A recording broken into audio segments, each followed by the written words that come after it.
მოგესალმებით კიდევ ერთხელ თქვენ უყურებთ კურიერს 10 საათზე მე ანუკა კინკლაძე ვარ. სამხედრო პოლიგონი იწვის რუსეთის მიერ ანექსირებულ ყირიმში. ხანძრის გამო გადაკეტილია საავტომობილო მაგისტრალი ტავრიდა. ყირიმის ეგრეთ წოდებული ხელმძღვანელობის ინფორმაციით იგეგმება 2000-ზე მეტი ადამიანის ევაკუაცია. საუბარია პოლიგონთან ახლოს მდებარე 4 დასახლებულ პუნქტზე.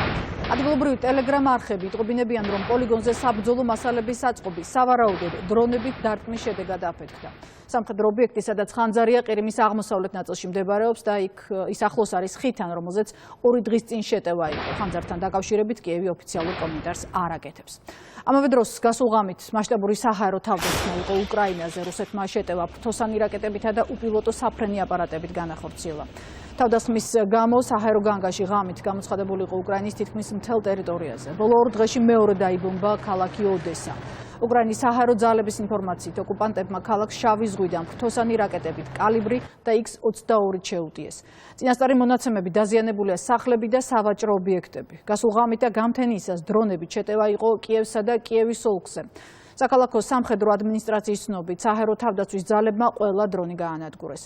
თავდასხმას მსხვერპლიდან გრევა არ მოყოლია. კიევისა და ოდესის გარდა საჰაერო განგაში გამოცხადებული იყო ზაპოროჟიეს, ხარკოვის, პოლტავის, სუმის, დნიეპროპეტროვსკის, ჩერკასკის, ჟიტომირისა და ხმელნიცკის ოლქებში. საქართველოს წინააღმდეგ ბრძოლის გაგრძელებას იაფასებს დავით არახამიას გუშინდელ განცხადებას ქართული ოცნება. მმართველ გუნდში ამბობენ, რომ თუ კიევს გამოძიების დაწყება სურს, შეუძლია საქმე საზღვრის უკანონო კვეთის ფაქტზე აღძრას. უმრავლესობის განმარტებით უკრაინის კონკრეტულ თანამდებობის პირებს ბოლო მოვლენებიდან გამომდინარე გეგმები ჩაეშალათ და ახლა ყველაფერს აკეთებენ საქართველოს რეპუტაციის დაზიანებისთვის. შეგახსენებთ, გუშინ უკრაინის რადას ფრაქციის ხალხის მსახურის თავმჯდომარემ განაცხადა, რომ რაც მიხეილ სააკაშვილთან მიმართებით თბილისში ხდება, ეს არის მკვლელობის მომზადება და მოუწოდა უკრაინის გენერალურ პროკურატურას შესაბამისი გამოძიება დაიწყოს. ეს არის ჩვეულებრივი გაგრძელება საქართველოს წინააღმდეგ ბრძოლისა და თუ მაინდა-მაინც უნდა რომ თავის ქვეყნის პროკურატურას მიმართოს, პირველ რიგში მიმართოს სააკაშვილის მხრიდან უკანონოდ უკრაინის საზღვრის კვეთასთან დაკავშირებით. მაგრამ რა თქმა უნდა, აქ საერთოდ არავინაირ სამართალზე არ არის საუბარი. საუბარი არის, რომ არიან გაღიზიანებულები იმით, რომ სააკაშვილის მისია ჩავარდა. გამარჯვების პლატფორმა კვირის ბოლომდე ოფიციალურად ჩამოყალიბდება. მასში გაერთიანებას ნაციონალურ მოძრაობასა და სტრატეგია აღმაშენებელთან ერთად სამოქალაქო სექტორის წარმომადგენლები აპირებენ. ორივე პოლიტიკური მოძრაობის წევრები განმარტავენ, რომ ერთიანობის მთავარი მიზანი 2024 წლის არჩევნებისთვის სამოქმედო გეგმის ჩამოყალიბებაა და საუბარი არ არის რაიმე პარტიულ ინსტიტუციურ ერთობაზე. ნაციონალურ მოძრაობასთან თანამშრომლობასა და გაერთიანებას კატეგორიულად გამორიცხავენ ლელო, გირჩი და გახარიას გუნდი. დიახ, ნაციონალურ მოძრაობასთან ერთად ჩვენ ვაპირებთ ახალი პლატფორმის შექმნას. მართალი გითხრათ, დიდი მოლოდინი თქვათ, არ მინდა რომ შევქმნათ რაღაც ბევრი პარტია შემოერთება, ყველა პარტია ერთ პლატფორმაში არ უნდა იყოს, ესეც არასწორია. ჩვენ გვინდა რომ ბევრი პატრიოტი, პროფესიონალი ადამიანი აქვს ქვეყანაში პარტიის მიღმა და ამ ადამიანებისთვის გავაჩინოთ პოლიტიკური პლატფორმა. გადაკეტეს გზა, რომ ხალხი არ დავჯდეთ ერთად, არ ვისაუბროთ, მაგრამ საქართველოს ინტერესებისთვის, გამარჯვების ინტერესებისთვის ჩვენ გამოვნახავთ გზებს, სადაც მრავალფეროვნებაც იქნება შენარჩუნებული და საარჩევნო სუბიექტებიც. ჩვენ ბუნებრივია არავისთან არ ვაკეთებთ გაერთიანებას, იმიტომ რომ უბრალოდ არავინ არის, ვინც მართლა იდეებზე ზრუნავს, ვისაც აინტერესებს, რომ თავისუფალ ქვეყანაში ვიცხროთ. დანარჩენი პარტიები ყველა უბრალოდ ძალაუფლების სიბრძვის, როგორც ყოველთვის ხდება ამ ქვეყანაში. ჩვენ საარჩევნო კამპანიას უნდა მივხედოთ და იმაზე არ ვინერვიულოთ, რომ რაღაცასთან გავერთიანდეთ თუ არ გავერთიანდეთ. უკვე რამოდენიმე თვეა ლელო მუშაობს ახალი ძლიერი ალტერნატიული ცენტრის ორგანიზებაზე ოპოზიციის მხარეს, იმისათვის რომ მაქსიმალურად მეტი ოპოზიციურად განწყობილი აღმორჩეულის მობილიზაცია მოვახდინოთ ისეთი ადამიანების, ვის გემოვნებაშიც არჯდება ნაციონალურ მოძრაობა და მათ ორბიტაზე მყოფი პარტიები. ქართულ ოცნებაში კი დარწმუნებული არიან, რომ ოპოზიციური პარტიების არანაირი ალიანსი მათთვის საშიში არ არის და მომავალი წლის არჩევნებზე აღმორჩეულის უმეტესობა კვლავ მმართველ გუნდს მისცემს ხმას. მათივე მოსაზრებით ნაციონალურ მოძრაობასთან გაერთიანება სტრატეგია აღმაშენებელს მხოლოდ საარჩევნო ბარიერის გადასალახად სჭირდება, თუმცა ამბობენ იმასაც, რომ ეს გადაწყვეტილება საბოლოოდ მას ამ მრჩეველს დააკარგვინებს. ქართული ოცნება ოპოზიციას იმასაც ახსენებს, რომ ქვეყანაში პოლიტიკური ბლოკებისა და კოალიციების შექმნა კანონით აკრძალულია. ვერავითარი კოალიცია 24 წლის არჩევნებისთვის ვერ შეიქმნება. კოალიციები, ბლოკები ჩვენი საარჩევნო კანონმდებლობით აკრძალულია და დაუშვებელია. ამას ხას უსვამთ. ამიტომ ჯერ რომ არ ჩაუწერი ხარ ვიღაცას სიაში და უკვე რო ცრუობ, ეს რბილად რომ ვთქვათ, არ არის კარგი საქციელი. რადიკალური ოპოზიციის ეგრეთ წოდებული გაერთიანებები ჩვენ არაერთგზის გვინახავს. მეტი შეიძლება ითქვას, ამ შემთხვევაში შეიძლება უარესი შედეგი ქონდეს მათთვის სუბიექტურად ამ გაერთიანებას, იმიტომ რომ ცალ-ცალკე შეიძლება კიდე ამ მომრჩეველმა უფრო ხმა მიეცა მათთვის. ეს იქნება კარგი ჭყალებში საზოგადოებისთვის, როდესაც დაინახავენ, რომ მიუხედავად სხვადასხვა ვითომ პოლიტიკური მიმართულებებისა, ისევ მოვიდნენ ერთიანობაში, მაშინ, როდესაც მათმა პატრონმა უთხრა, რომ აუცილებელია აქ რევოლუციური სცენარები, არეულობა. მესამე დღეა 18 წლის ბიჭს ეძებენ ზესტაფონში, სოფელ ქვედა საზანოში სამწორას ჩანჩქერთან მაშველებმა მუშაობა გათენებისთანავე განაგრძეს. ვარაუდობენ, რომ ბიჭმა წყალში ჩახტომის დროს თავი დაარტყა და ის დინებამ წაიღო. გაფართოებულია ძებნის არეალი, დაკარგული ახალგაზრდა ზესტაფონის მკვიდრია. თბილისის ზღვაზე დღის ბოლოს ნაპოვნი ცხედარი ლუკა ლაცაბიძეს ეკუთვნის. ცხედარი თავდაპირველად მისმა მეგობარმა, შემდეგ კი ოჯახის წევრებმა ამოიცნეს. 21 წლის ახალგაზრდა მაშველებმა 4 დღიანი ძებნის შემდეგ იპოვეს. ძებნის ოპერაცია მას შემდეგ დაიწყო, რაც პოლიციამ დაკარგული ბიჭის ზურგ ჩანთა და მობილური ტელეფონი თბილისის ზღვაზე ნახა. პროცესში ჩართული იყვნენ მღვინთავებიც. მომხდარზე გამოძიება თვითმკვლელობამდე მიყვანის მუხლით მიმდინარეობს. ლუკა ლაცაბიძის პოვნამდე მაშველებმა თბილისის ზღვაში 45 წლამდე მამაკაცის ცხედარიც ნახეს.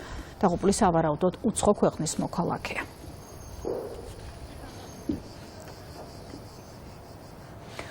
სტიქიის სალიკვიდაციო სამუშაოები მიმდინარეობს აქტიურად ლაგოდეხსა და ყვარელში. ცენტრალური გზები და ეზოები მოკლეჯილი ხეებისგან სრულად გასუფთავებულია. აღდგენილია ელექტროენერგია.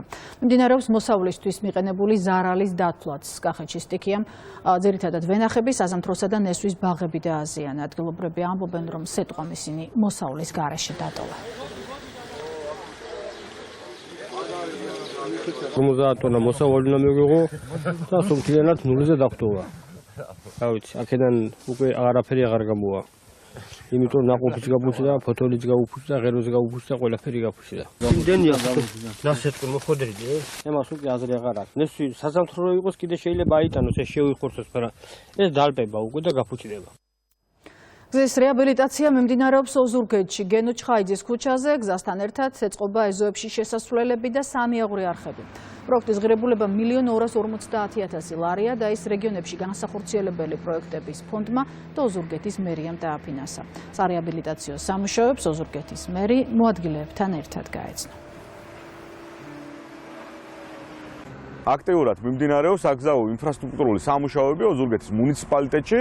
ინფრასტრუქტურის ამისთვის ხარდაჭერით მიმდინარეობს ასფალტის საფარის მოწყობა, ჯამში მოეწყობა 1300 მეტრზე მეტი და პროექტის ღირებულება შეადგენს 1.200.000 ლარზე მეტს. იყო პრობლემები, არ ქონდა გზა, არ ქონდა წყალი, გამოჩნდა კეთილი ხალხი და ყველაფერი გაკეთა, სანიაღვრების გაკეთდა გადასარევად და წყალიც გვაქვს, გზაც გვაქვს, სანიაღვრებიც გვაქვს და რა ვიცი, მოკლედ დიდი მადლობა.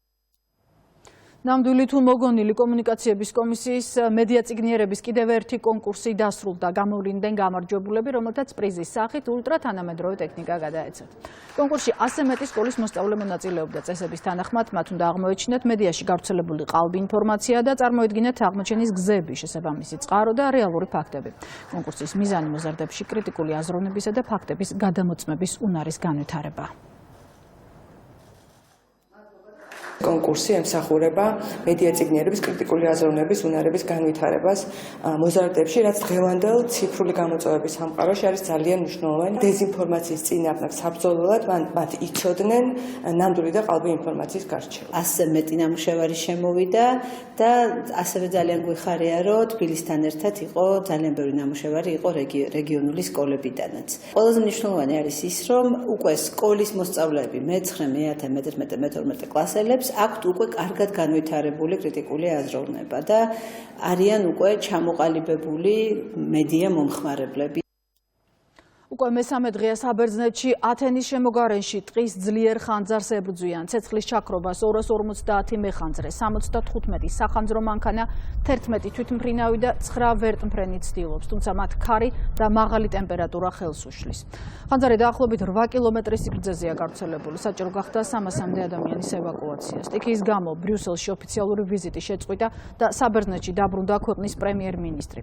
ევროპის ქვეყნებში, მათ შორის საბერძნეთშიც ერთ კვირაზე მეტია უჩვეულოდ მაღალი ტემპერატურა. სწორედ ამის გამო ათენში კვირას დაიკეტა აკროპოლისიც, რათა დღის განმავლობაში ქალაქში ადამიანების გადაადგილება შეეზღუდათ.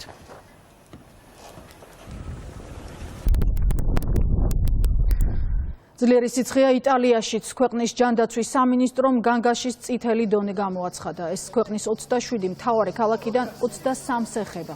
ქალაქის ტემპერატურა ზოგიერთ ადგილას 47 გრადუსს აღემატება, თითქმის 42 გრადუსია ცელსიუსით რომში. ძლიერი სიცხის გამო რომის ოლიმპიურ სტადიონზე დაგეგმილი ბრიტანული როკ ჯგუფის Muse's კონცერტი დაგეგმილზე თითქმის 1 საათით გვიან დაიწყო, რათა ხალხს ყველაზე ცხელი პერიოდისთვის თავის არიდება შეძლებოდა. რიგში მდგომი ფანები ღონისძიების ორგანიზატორებმა წყლით გააგრელეს.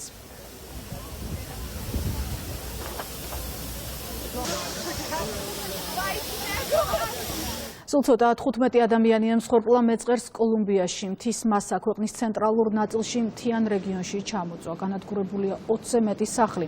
დაზიანებულია გზის მთავარი მაგისტრალი, რის გამოც სოფლის მეურნეობისთვის მნიშვნელოვან რეგიონსა და დედაქალაქ ბოგოტას შორის კავშირი გაწყვეტილია.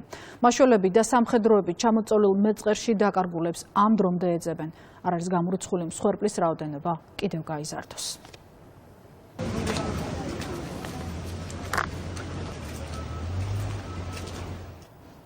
კურიერი პირდაპირ ეთერში მუშაობას 11 საათზე განაგრძობს. მე კი ამით ხვალამდე გემშვიდობებით. მადლობა.